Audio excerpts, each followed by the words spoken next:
Nah, konsep rumah hantu itu di agak lain juga menurut gue konsep yang ekonomis gak sih? Lu tinggal bangun set itu dan syutingnya udah di situ-situ aja, paling satu doang yang di rumahnya. Tapi justru malah mahal. Malah mahal.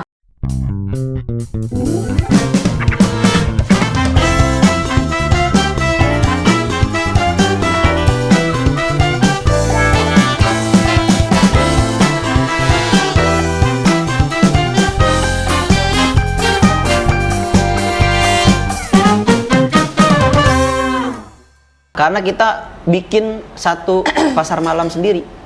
Jadi kita bukan nyewa pasar malam yang ada. Kalian bangun. Tapi kita bangun, kita ngedatengin biang lala, kita ngedatengin apa. Dan rumah hantu itu pure gua gambar, terus gua kasih ke tim artistik tolong bikinin rumah hantu yang kayak gini.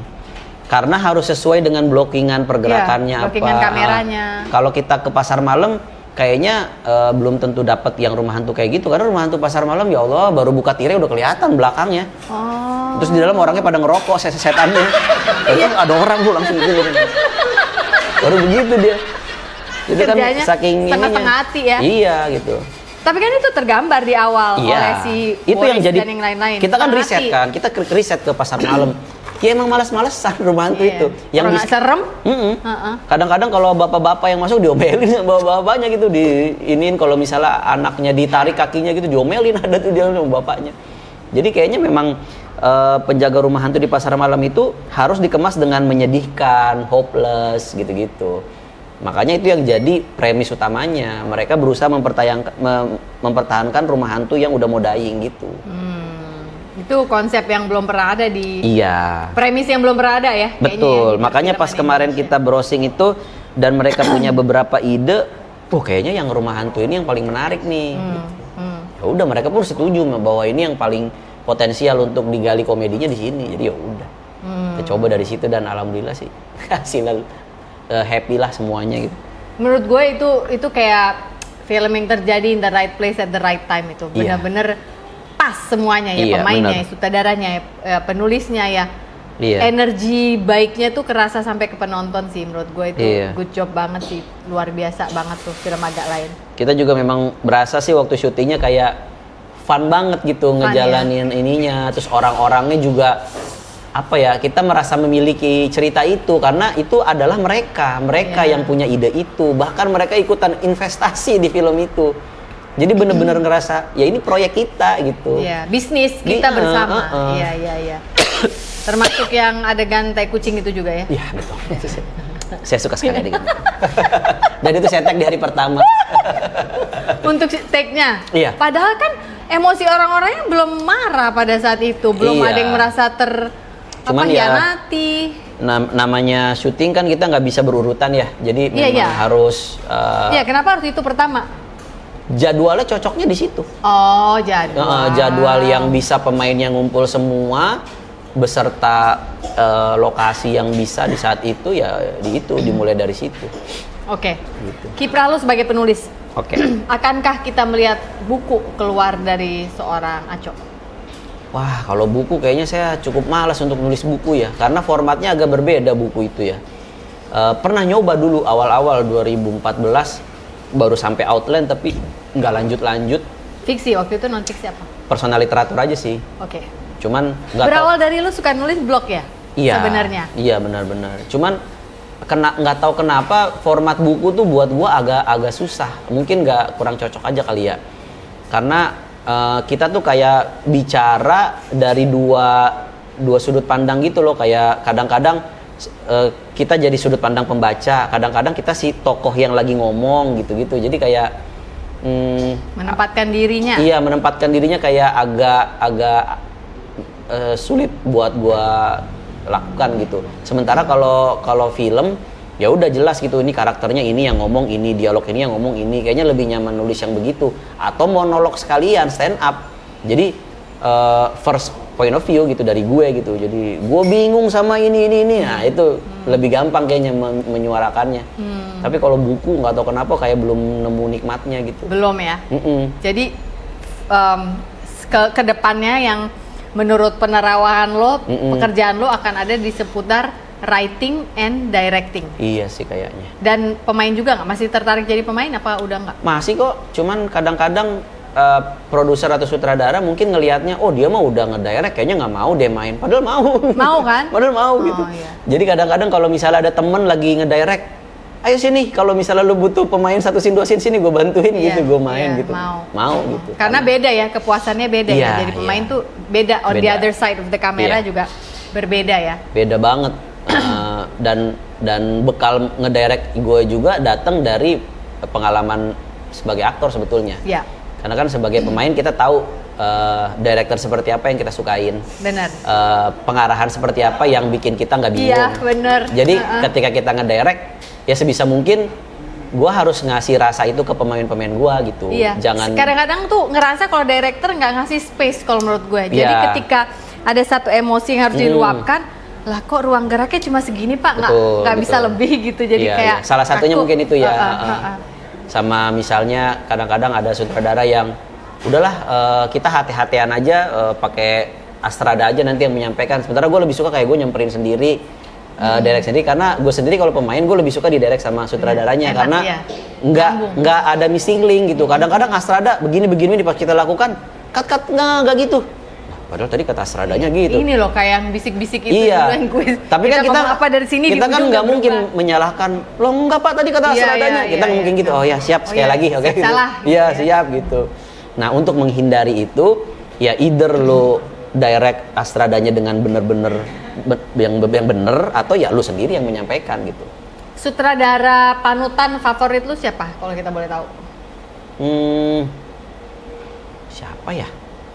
Kayaknya nggak ada spesifik orang tertentu karena gue lebih suka tuh ngelihat karyanya aja sih. Oke. Takutnya kalau terlalu figure base nanti ya warna film kita akan kayak dia banget takutnya. Karya siapa yang sekarang top of mind kalau gue tanya? Stephen Chow.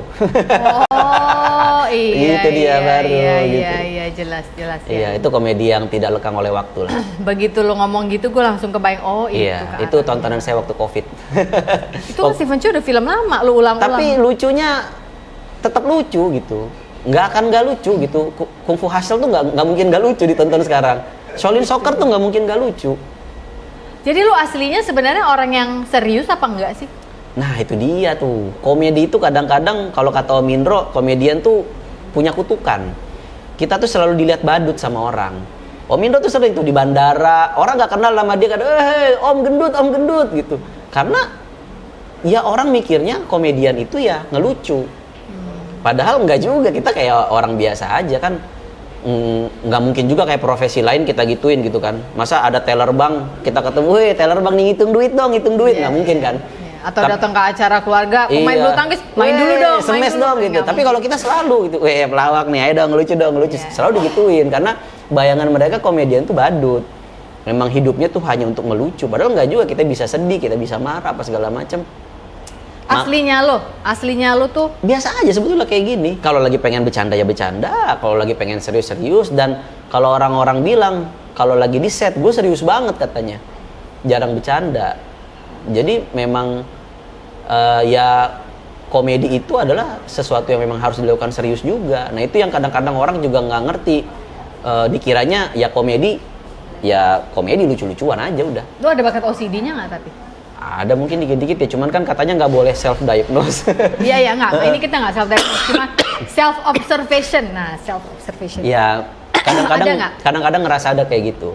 Harus teratur kan? Iya. Sistemnya harus jelas supaya kerjanya enak gitu kan? Ya? Iya. Jadi gue kadang ada beberapa scene gitu komedi yang gue ulang sampai 12 kali take karena gue belum menemukan timing yang menurut gue tepat.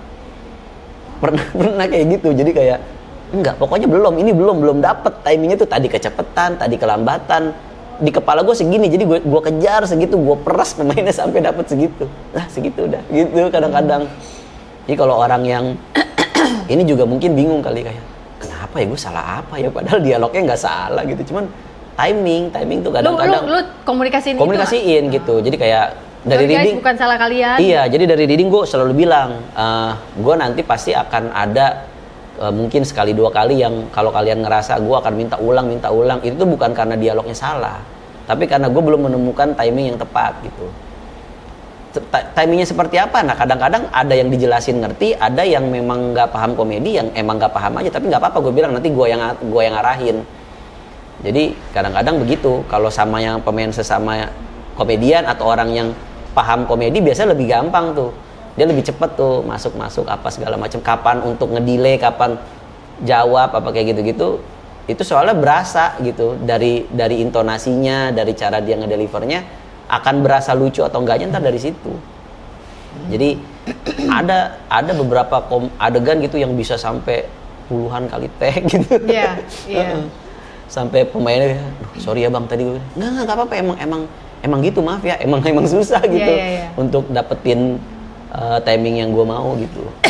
Raditya Dika pernah ngomong gini sama gue, komedi itu adalah kita mengkomunikasikan our truth and our pain. Itu gue pegang banget sampai dengan hari ini, karena kemarin waktu ngobrol tuh aku sempat bilang, Dika kadang-kadang gue sebel deh, orang tuh selalu melihat gue terkesan gue tuh kayaknya serius, kayaknya apa, padahal if you know me, enggak, mungkin itu karena pekerjaan MC lah apa, harus selalu pegang satu timeline, satu kayak penjaga waktu dan pola dan pattern gitulah. Ya lu ngerti.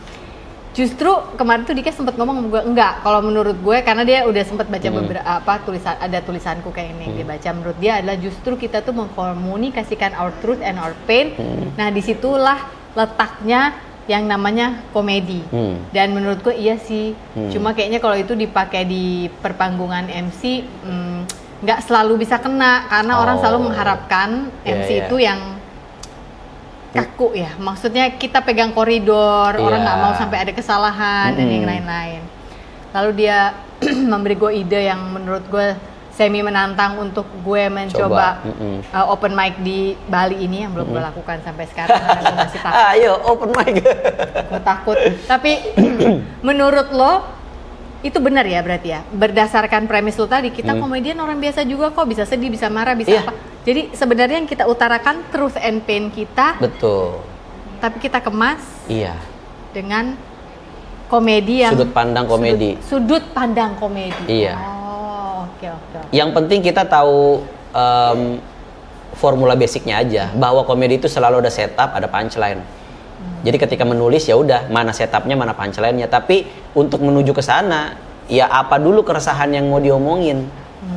Let's say misalnya Kak Sofi lama tinggal di Bali, terus punya keresahan tentang banyaknya pendatang di Bali misalnya, banyaknya kelakuan bule di Bali misalnya. Itu bisa jadi satu truth yang disampaikan, tapi menurut POV-nya seorang Sofi Navita. Gitu. Tapi kadang-kadang kayak gitu tuh suka memper ini loh, orang suka tersinggung jadinya. Emang kenapa kalau gue pendatang ini jadi panjang gitu, padahal kalau humornya kan di sana gitu. Teorinya memang ketersinggungan itu adalah sebuah keniscayaan, dan kita nggak bisa ngelarang orang untuk nggak tersinggung. Yang penting kitanya waktu nulis materinya harus punya stand yang jelas gitu. Kalau misalnya fungsinya tuh bukan untuk punching down, tapi untuk mengutarakan persepsi kita terhadap kejadian yang ada gitu. Jadi bukan kalau misalnya punching down tuh kan kayak misalnya orang yang memang punya keterbatasan fisik misalnya, terus kita hina keterbatasannya. Nah itu kita punching down. Tapi kalau kita menertawakan situasinya, nah itu beda lagi, karena yang sedang kita tertawakan adalah interaksi yang terjadi ketika ada orang yang nggak mengerti sama orang yang ngomongnya mungkin nggak jelas gitu. Nah itu yang membedakan. Jadi situasinya yang kita tertawakan, kesalahpahamannya yang kita tertawakan. Iya, contoh misalnya zaman dulu tuh gue sempat ya gue suka nulis tapi banyak yang masih gue keep ya. Misalnya gini, pendatang tuh suka banget misalnya nulis my office view from here, laut, gitu. Foto kaki doang, gitu kan? Ya itu kan sebetulnya nggak bisa dilawan, maksudnya kayak apa sih? Nah, boleh banget gitu. Selama kita punchline-nya bukan cuman apaan sih, ya jatuhnya kan cuman jadi kayak nggak suka aja. Tapi kita harus punya reason yang jelas. Kenapa menurut kita itu annoying misalnya? Ya bikinlah ininya, narasinya kenapa itu annoying. Dengan mungkin ada teori bisa pakai hiperbola, bisa pakai perumpamaan. Misalnya kalau liburan lu kayak gitu, nggak mungkin kan lu ngelakuin ini kalau lu lagi ngapain misalnya. Nah itu pakai perumpamaan tuh. Jadi kita bisa bawa situasi itu ke situasi lain yang berbeda tapi identik. Dan akan menjadi lucu ketika itu kita lakukan gitu. Oh, lu lagi naik KWK kan nggak mungkin. Iya, misalnya kayak gitu atau apa gitu. Atau misalnya yang tadi yang gue ceritain, kenapa komedian tuh selalu kalau ketemu diajakin, "Hei, komedian nih, ayo dong ngelawak." Kenapa lu nggak melakukan itu ke teller bank misalnya? Atau misalnya ke orang sirkus datang, "Hei, pemain sirkus, salto dong, masuk lingkaran api dong." Kan nggak mungkin gitu. Nah, hal-hal pengandaian gitu aja itu bisa jadi komedi sebetulnya. Tanpa harus ngeledekin profesi tertentu, tapi keresahan kita kayak kenapa sih harus banyak why gitu kalau komedian. Memang sih banyak why jadinya. Harus apa ya? Harus grumpy memang. Iya, itu dia. Bahan bakar tuh emang harus selalu kesel, selalu nggak terima, selalu kayak karena kita harus selalu overthinking. Guys, maaf ya, aku potong sejenak untuk sebuah informasi yang sangat berguna. Hati yang Gembira adalah obat, edisi Si Paling Overthinking adalah buku ketiga saya yang baru saja rilis 8 Maret kemarin.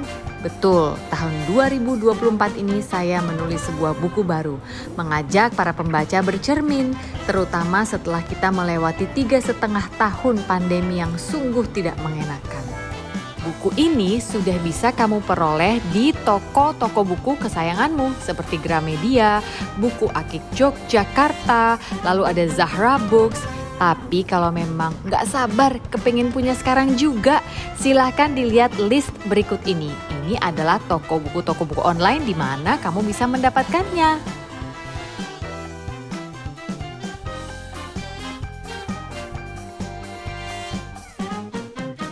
Selalu kayak karena kita harus selalu overthinking. Karena kalau kita menerima semuanya ya nggak ada komedinya. Iya. Ada orang gitu, ya udahlah gitu. Kalau kita terlalu ikhlas menerima hidup ya nggak akan ada komedinya. Tapi kita harus kayak kenapa sih orang kayak gitu harus terganggu gitu. Karena datangnya dari situ. Karena kalau nggak dari situ ya nggak ada komedinya. Nah berarti lebih baik memang tulisan-tulisan itu dikeluarkan aja ya daripada karena gue kan partner ngomong gue kan suami gue dong, gue nggak mungkin ngomong ke orang lain. Ih kenapa sih orang-orang kalau datang ke sini, misalnya orang Jakarta kalau datang tuh harus begini bajunya nerawang-nerawang apa gitu misalnya gitu. Terus dia sebagai orang Jawa yang sabar gitu kan pas ya mbok wis to mah. Memang benar. Iya, tapi gue kesel kalau gitu. Ih kan belum selesai. Ini gue bukan jadi cranky, gue cuma mau bilang kalau nggak harus gitu maksudnya gitulah. Iya, biasanya kita kayak bikin komedinya adalah gimana caranya kita bisa dapetin sebuah pengandaian yang bisa membenarkan itu. Oke. Jadi ketika kita, padahal kan lu nggak harus begini, karena kalau begini itu bisa begini. Nah kita bikinlah teorinya, tapi harus yang masuk akal, sehingga orang ketawa ketika ngedenger pemikiran yang kita tawarkan. Jadi ketika dia ketawa, ya ini sedang ada opsi pemikiran baru nih. Sehingga bisa gini sebenarnya. Iya. Dan setelahnya ketika dia ngelihat lagi orang yang seperti itu, dia akan teringat sama materi kita. Wah, jadi inget si ini nih gitu. Kayak Ellen DeGeneres kan dia punya materi itu kayak kenapa ya gunting itu di supermarket itu susah dibukanya. Padahal kita beli gunting karena kita nggak punya gunting. Sementara di kemasan gunting itu tulisannya sobek di sini, gunting di sini. Lah gue beli gunting karena gue nggak punya gunting. Oksimoron ya. Iya, nah itu kan sebuah keresahan gitu ya. Bukan berarti kita menjelek-jelekan perusahaan gunting, tapi kayak ya ini kenyataannya gitu. Harusnya lu bikin sesuatu yang tinggal disobek doang.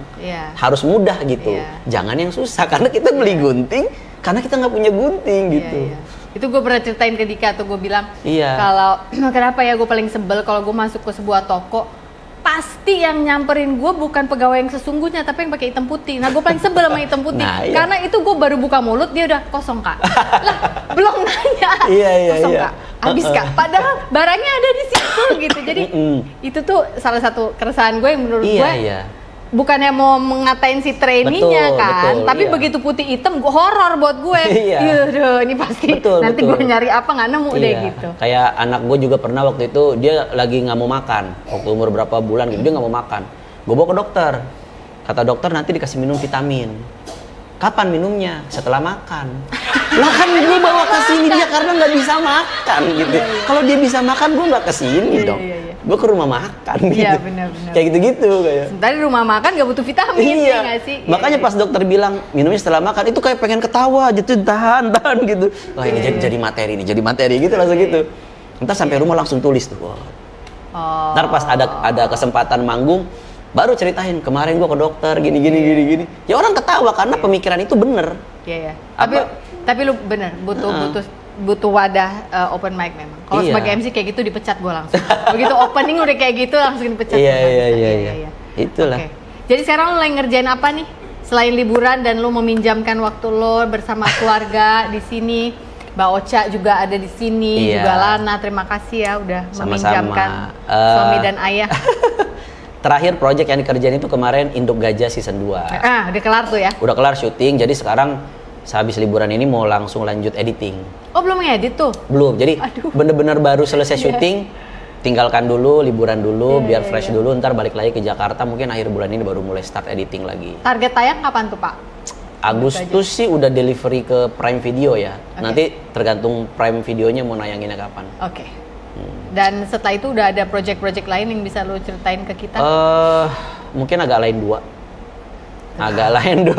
Ini netizen soalnya nanyain mulu. Dia ngomong nih di sini ya. Jadi kita tangkap omongannya agak lain 2. Agak lain 2 gitu. Meskipun timelinenya belum keluar, tapi ya udah pasti itu akan jadi next project. Agak lain 2. Agak lain 2 karena memang konsepnya agak lain, bukan sequel. Memang pengen kita bikin seperti film-film warkop. Berarti tetap si 4 orang ini lagi 4 orang ini dengan nama karakter yang sama, tapi situasinya mereka memainkan karakter dan situasi yang berbeda. Gitu. Kita tunggu berarti. Kayak jauh sampai 3D ada terus tuh ya. Kita 4D mungkin. Oh 4D. Oh iya benar sekarang kan lebih maju ya. Jadi tampilannya kayak USG gitu. Berwarna nggak Pak? Enggak. Oh enggak. Cuman kayak USG aja gitu. Kan seru. Oke. Terima kasih Aco. Sama-sama.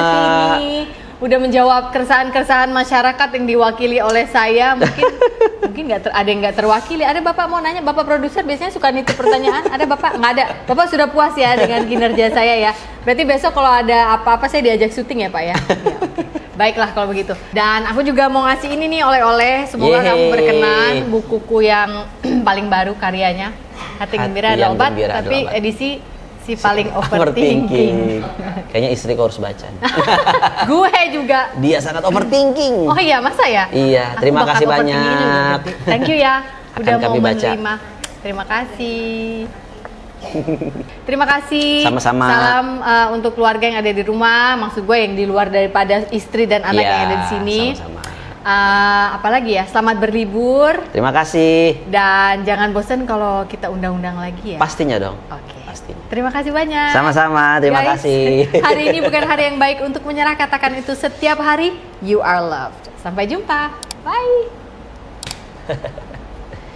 Terima kasih. Yeay.